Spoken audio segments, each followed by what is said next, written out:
at those Star Wars memes and stuff, and I'm like, ooh, James not gonna like that. Oh, Emperor Palpatine? Oh, that shit, man. And the even one with friends. Unlimited power. You got the for- Ryan Johnson. Still think that there's one for the people that created Game of Thrones as well. Yeah, they've got one that has a chance, but honestly, like Kathleen Kennedy managed to do the impossible.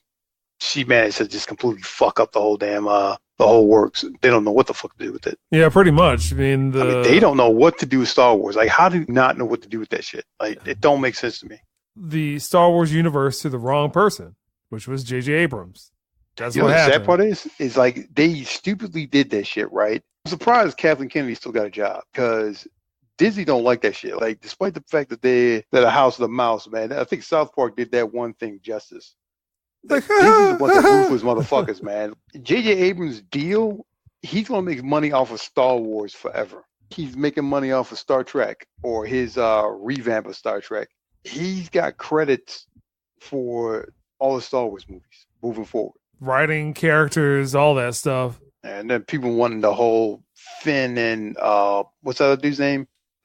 Poe Dameron Dameron. romance. I'm like, that wasn't what Star Wars was about. Like what the? It's a space opera. Come on, like, it don't make sense. Oh yeah, we got to get in China, so let's get every Asian actor we can think of that will make it big in China, and it fails every time. But that's the big reason. That's the real reason I think Star Wars is slowing down because they're not making any kind of an impact in China. The problem with Star Wars comes down to the fact that you're getting too much of it. That before, you weren't going to get any more movies. George Lucas bowed out, and you weren't going to get any more movies. And then all of a sudden, it's sold to Disney, and it's like, oh, Star Wars all the time. And first it started with the cartoons, and that was good enough. And then here's all the movies. Here's more movies. Now you have a movie every year, and some are better than others. I mean, Rogue One, but the main trilogy, not good. The second one was a little bit better. Solo, yeah. Solo. All of the Star Wars movies, except for the main trilogy, they've all had extensive reshoots. They don't have anybody like a Kevin Feige. They got Kathleen Kennedy, and she apparently sucks, which doesn't make sense because she's been behind some of the biggest blockbusters. I don't understand what the hell is going on. They'll finish the movie, the director will finish it, cut it, edit, get the post-production and stuff right underway. He'll deliver it. And then they'll watch it and they're like, what the heck is this? This isn't what we thought it was going to be. They got to be asking the question is, how come Marvel's doing all this? How come Marvel can do a damn movie with a talking tree and a talking raccoon and that just make $1 billion and we can't get this thing to break over there, break overseas? It's too many callbacks to older characters. Which, God, they just stop that shit. Which at some point it just became too much fan service, too many movies, and it's happening in every movie. The flying Leia from the last movie, I don't even understand that. Yeah, I'm not. I don't know what he was trying to do with that.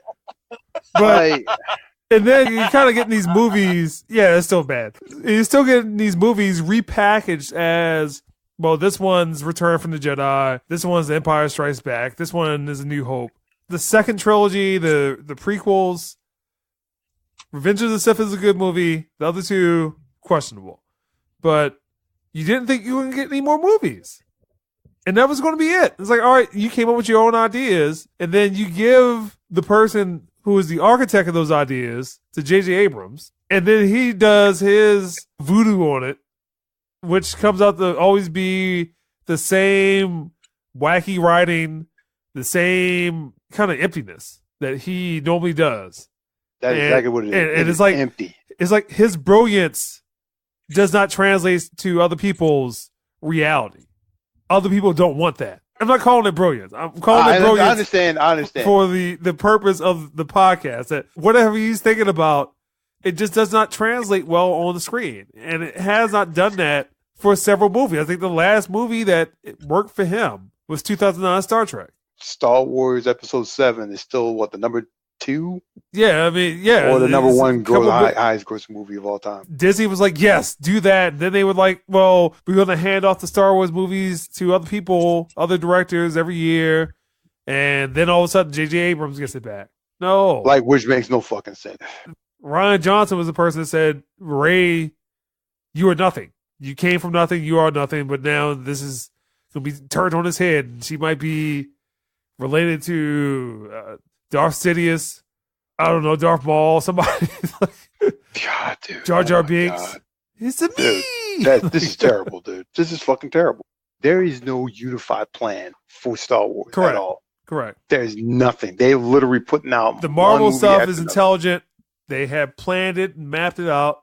The Star Wars stuff is, what did the last movie do?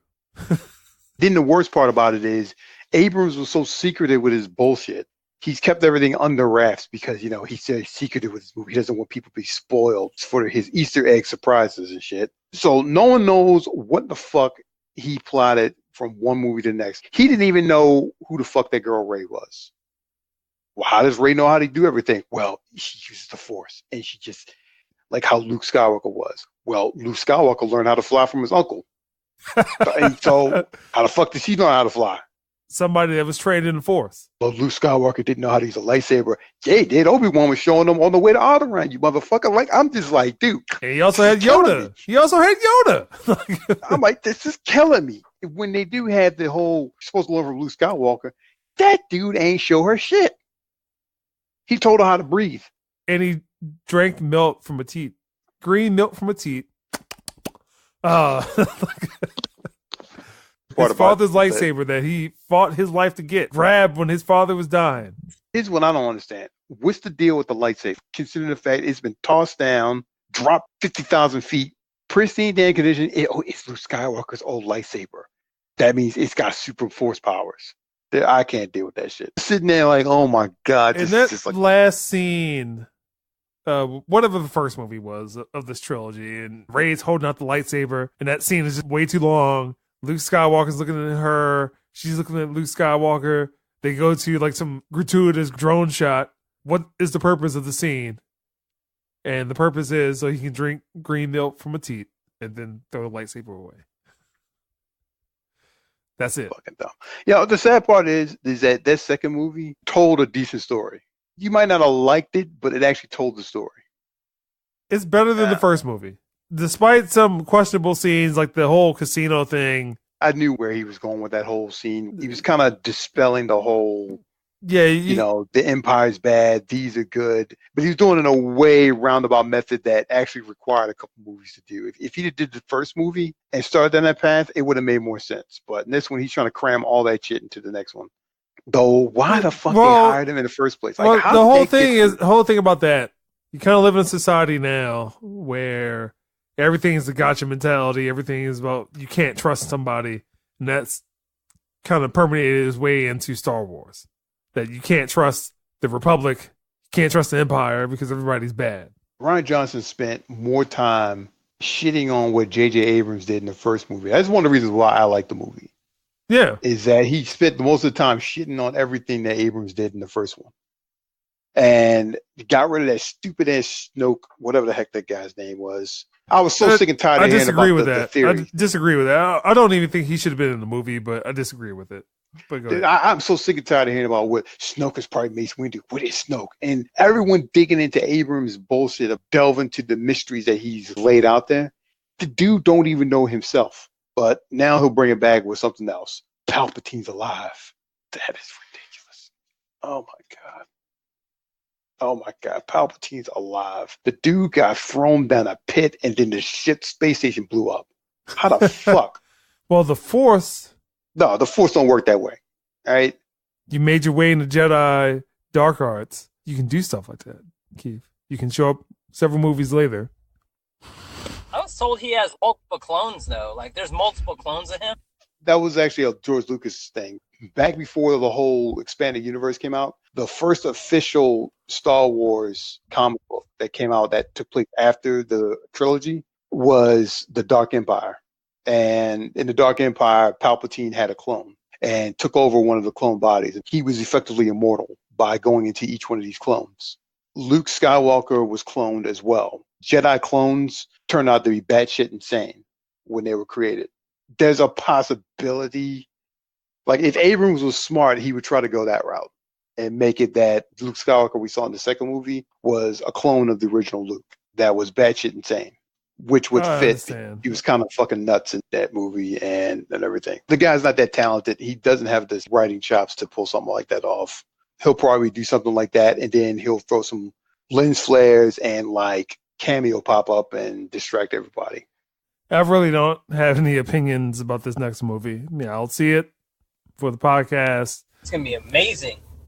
I will say that J.J. Abrams is very divisive, and I expect this movie to be very divisive. That's actually a very good way of putting it.